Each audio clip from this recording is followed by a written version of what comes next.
When Remaining 2 emerges as a powerful continuation of a story rooted in survival, emotional reckoning, and the fragile thread that binds humanity together when everything else has fallen apart, expanding on the foundation laid before it. This installment deepens both the scale of its world and the intimacy of its character journeys. Rather than simply escalating danger for spectacle, the film leans into consequence. Every choice made in the past reverberates into the present, and the weight of survival feels heavier than ever. The atmosphere is tense from the very beginning, carrying an unspoken understanding that whatever hope once existed is now being tested in ways no one fully anticipated. The world of When Remaining 2 feels harsher and more unpredictable. Landscapes once familiar now appear abandoned or reshaped by chaos. Silence dominates spaces that were once alive with routine and comfort. The environment itself reflects the emotional exhaustion of those still standing. There is a constant sense that resources are thinning and trust is even scarcer. The film captures this mood with careful pacing, allowing viewers to sit in the uncertainty rather than rushing toward immediate action. The result is a story that feels immersive and grounded in the psychological toll of endurance. At the center of the narrative are characters who have already endured profound loss. They are no longer naive or reactive. They carry scars that inform every decision. Their bond, forged through shared trauma, is both their greatest strength and their most vulnerable point. In this sequel, relationships evolve under strain. Leadership is questioned. Loyalty is tested. The question is no longer just how to survive, but who they are becoming in the process. The film carefully explores how prolonged hardship reshapes identity, forcing individuals to confront parts of themselves they might once have denied. The opening movement establishes a fragile stability. There is routine, albeit tense and cautious. Small victories, finding shelter, securing supplies, maintaining communication, feel monumental in a broken world. Yet beneath this thin layer of order lies the looming threat of disruption. Rumors circulate of new dangers. Unexplained signals flicker across abandoned frequencies. Distant signs of movement suggest that survival is about to grow even more complicated. The audience senses the inevitable shift before it fully arrives, creating a slow-building tension that refuses to dissipate when conflict finally emerges. It does so with calculated intensity. Whether in the form of a rival group competing for dwindling resources or an external force that threatens the fragile equilibrium, the danger feels strategic and relentless. This is not chaos for chaos's sake. It is organized, deliberate, and deeply personal.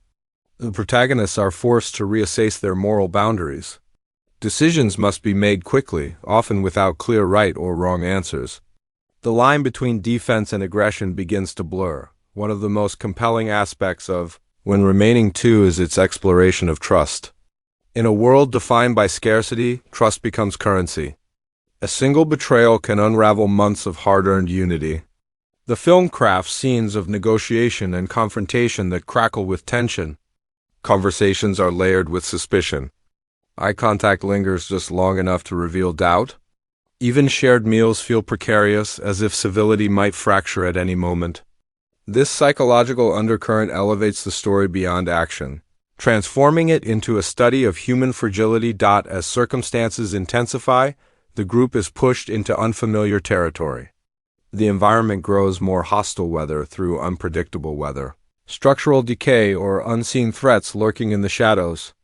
Each new setting carries its own risks and symbolism. Crumbling buildings mirror fractured alliances. Open landscapes evoke vulnerability. Tight corridors amplify fear and claustrophobia. The cinematography emphasizes contrast, wide shots that highlight isolation, followed by intimate close-ups that capture flickers of fear and determination. Midway through the narrative, a turning point alters the trajectory of the story. A plan fails, or an unexpected revelation exposes hidden motives within the group. The resulting fallout fractures trust and forces characters to confront uncomfortable truths. Accusations surface. Old wounds reopen. In this moment of emotional crisis, the survival narrative intersects with deeply personal conflict. The film refuses to offer easy reconciliation. Instead, it allows tension to simmer, acknowledging that healing under pressure is rarely immediate. The emotional core of When Remaining Two lies in its depiction of resilience.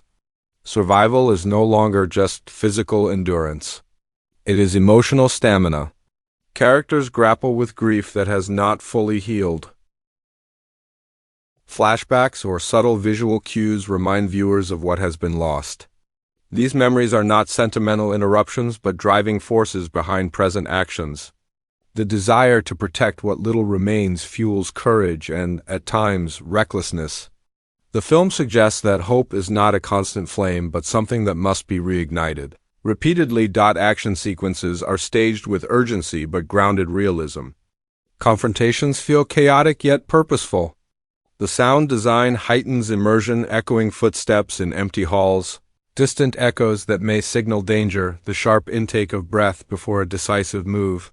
Silence is used strategically, amplifying suspense before explosive moments. Rather than overwhelming the audience with constant noise, the film understands the power of restraint. As the climax approaches, alliances are tested to their breaking point. Characters must decide whether to prioritize individual survival or collective preservation. Sacrifice becomes a recurring theme. Not all choices lead to victory and not all losses are avoidable. The tension builds toward a confrontation that is as emotionally charged as it is physically dangerous. In these final moments, the story crystallizes its central question: what does it truly mean to remain? The resolution avoids simplistic optimism. There is no complete restoration of what was lost. Instead, there is adaptation. The survivors carry forward not because the world has grown kinder, but because they have learned to navigate its cruelty with greater awareness. The final scenes emphasize continuity rather than closure. The journey is not over. It has merely shifted into a new phase. This open-ended quality reinforces the realism of the narrative and invites reflection on resilience itself. Thematically, When Remaining Two expands on ideas of identity and transformation. Prolonged adversity forces individuals to redefine themselves. Some grow hardened, others unexpectedly compassionate.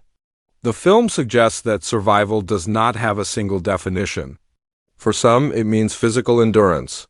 For others, it means holding on to moral integrity in the face of temptation to abandon it.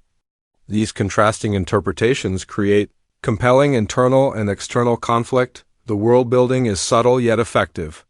Hints of broader upheaval surface through fragmented communications and environmental clues. The audience gains glimpses of a larger struggle beyond the immediate group. This layering creates a sense of scale without overshadowing the personal stakes. The focus remains firmly on the characters' emotional journeys, ensuring that spectacle never eclipses substance. By its conclusion, When Remaining Two stands as a meditation on endurance under relentless pressure. It respects the complexity of human emotion, acknowledging that strength and vulnerability coexist. The film refuses to glorify suffering, instead portraying it as transformative but costly. Every character emerges changed, marked by choices made at moments of crisis. Long after the final scene fades, the story lingers as a reminder that survival is not simply about being the last one standing. It is about how one stands, what values are preserved, and what pieces of humanity endure even when everything else has fallen away. When Remaining Two captures this delicate balance with intensity and authenticity, offering a sequel that deepens its narrative universe while remaining profoundly human at its core.